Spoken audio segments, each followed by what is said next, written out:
Telegram 360 a présenté Info 360. Info 360, yon condensé actualité journée en 360 secondes. Tout ça doit connaître sur ce qui passe dans le pays d'Haïti à l'autre côté, Info 360. Info 360, c'est information pratique, bien traitée, sans fausse côté. Info 360, une présentation Telegram 360.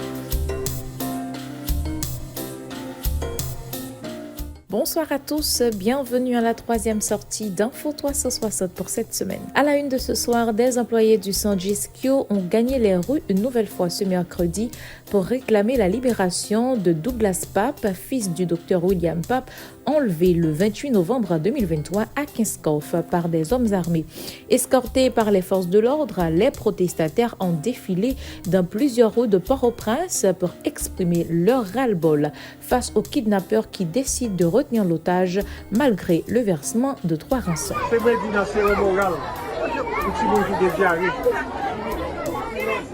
Nous travaillons dans le sida, nous travaillons dans la tuberculose, nous travaillons dans toute épidémie, choléra, Covid. Et voilà, mon Dieu dit que je fais comme dans le choléra, je fais comme dans le Covid. Tout le monde connaît que c'est aider dans l'aider. Pas jamais recevoir 5 ans pour le travail que je fais dans le pays.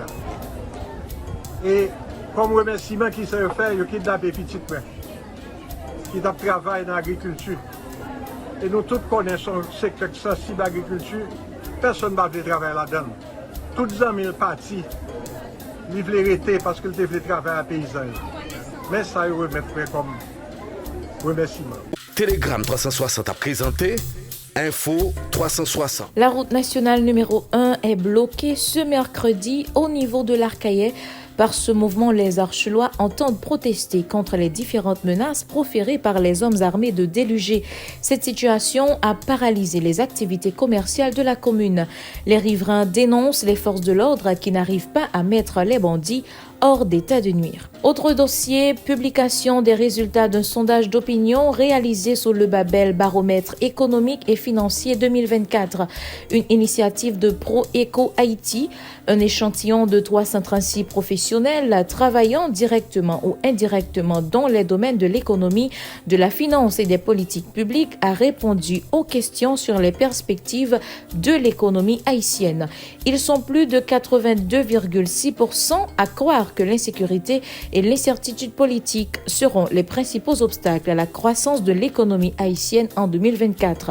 Depuis 60 ans, c'est la première fois que le pays a accusé une série de 5 années consécutives de croissance économique négative. C'est le plus long cycle de croissance économique négative que connaît Haïti, selon les responsables de Pro-Éco Haïti.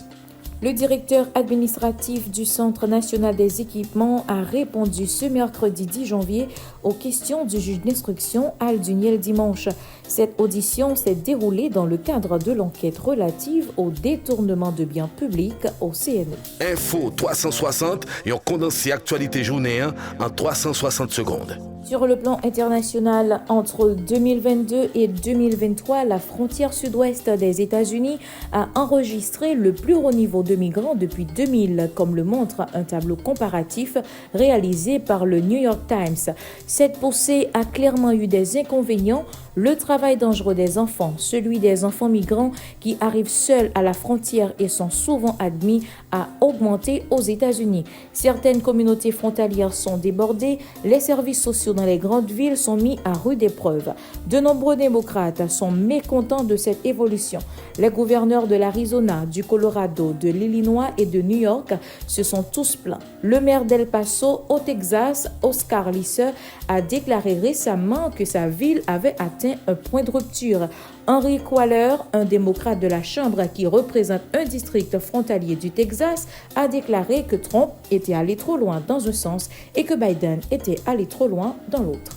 Toujours à l'étranger, crise en Équateur, irruption des hommes armés sur un plateau de télévision prenant en otage les journalistes. La police équatorienne a dû intervenir pour procéder à l'arrestation des malfrats qui ont envahi la télé publique. L'Argentine, la Colombie et la Bolivie se disent prêts à déployer des troupes pour combattre les gangs en vue d'aider les Équatoriens à rétablir la sécurité. Et pour finir, aux États-Unis, la première étape des primaires républicaines commence lundi prochain dans l'Iowa. Les candidats se préparent à faire face aux températures glaciales. Les températures dans cet état du Midwest pourraient descendre en deçà des moins 20 degrés Celsius et les prévisionnistes s'attendent à des records de froid.